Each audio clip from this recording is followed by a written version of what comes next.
Suge Knight recently said he used to be a superstar and now he's just a no-limit soldier. What do you say to that? And he used to be a CEO, now he's just an inmate. Suge Knight recently said he used to be a superstar and now he's just a no-limit soldier. What do you say to that? And he used to be a CEO. Now he's just an inmate that tells you a lot of. I'm disappointed in that because if you want for me, you still be in prison. Someone 28 years in prison. For running over 2 men and killing one in a Compton parking lot back in 2015 in the latest installment of his podcast Collect Call, featuring an intriguing conversation with Knight, the former music mogul candidly posed his own reality seemingly breaking free from the shadows to reclaim the spotlight. This riveting discussion from Suge Knight's prison confines sent shockwaves through the audience for those unfamiliar. Suge Knight held a notorious and formidable presence in the celebrity scene of the 1990s, evoking fear with his very name untouchable and commanding respect.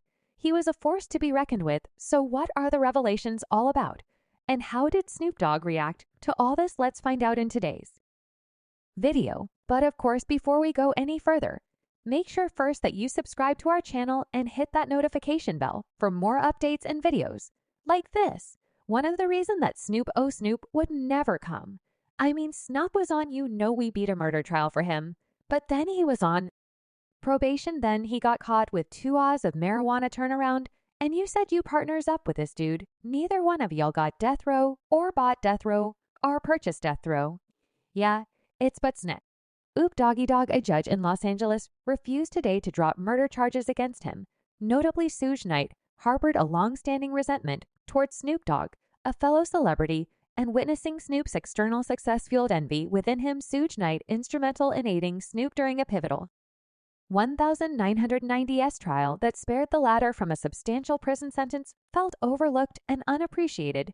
During this eye-opening podcast episode, the imprisoned producer made a startling revelation about Snoop Dogg unearthing information that could potentially land Snoop in a situation mirroring Suge's own incarceration.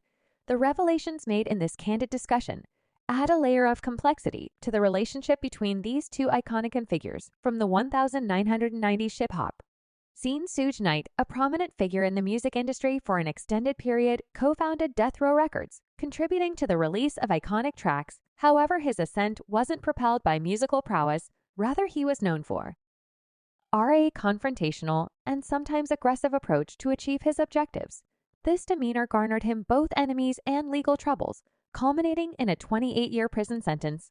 Someone 28 years in prison for running over 2 men and killing one in a Compton parking lot back in 2015. Life behind bars for Suge Knight is rife with drama and tension. Snoop Dogg, a fellow figure from the hip-hop scene, holds a grim outlook on Suge's future. In prison, Suge Knight's extensive legal history, dating back to he 1990s, includes convictions ranging from traffic violations to assault, substance possession, and domestic maltreatment. Despite adopting the moniker Suge Bear in his youth, shedding the bear component, his life took a dark turn, particularly in early 2015.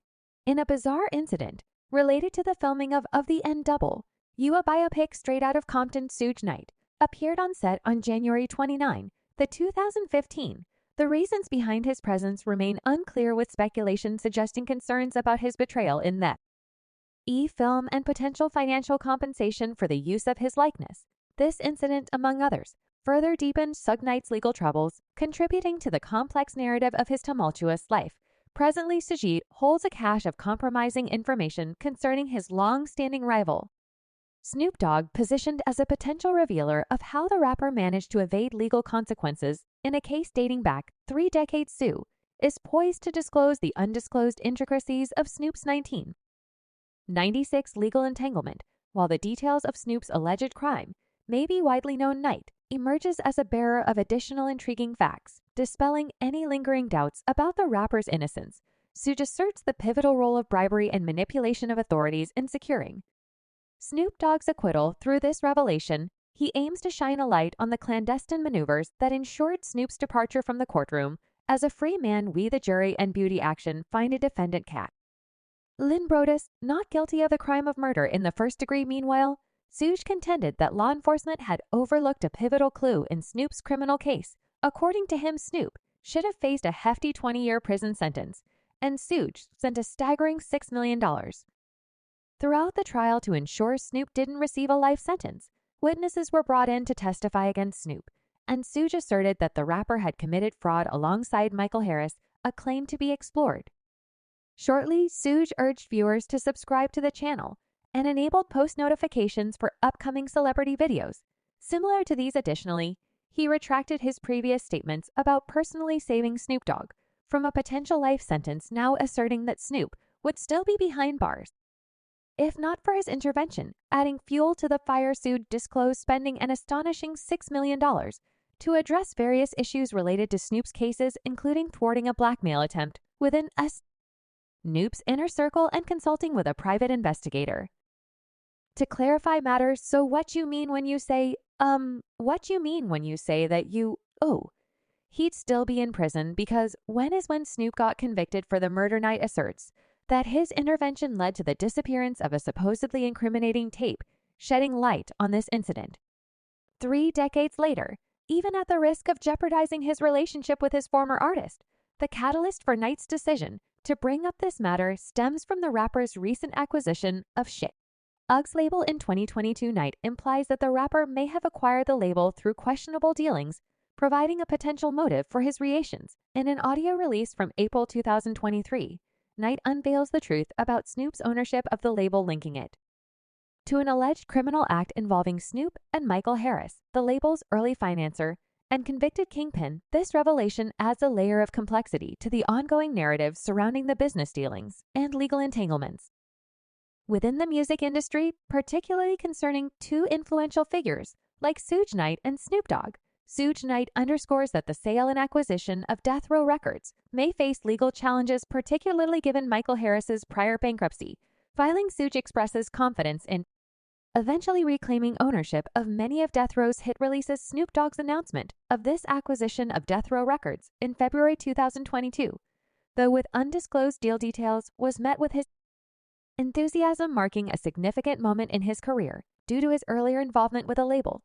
Suge said the legal complexities surrounding Death Row's ownership are causing a notable stir in the rap world. In a prison interview, a leader of the Bloods gang disclosed Suge Knight's efforts to maintain a low profile while incarcerated. Despite his tough image, Suge is portrayed as avoiding a brash demeanor in the yard with fellow inmates. This revelation emphasizes that some individuals may adopt a tough facade while in reality seeking to blend in with their incarcerated peers. Suge's isolation in prison appears to run deeper, as revealed by a lawyer named Alex Alonso, who noted that the animosity Suge has amassed over the years still lingers among his prison community. The trial, and those guys had to come testify against me.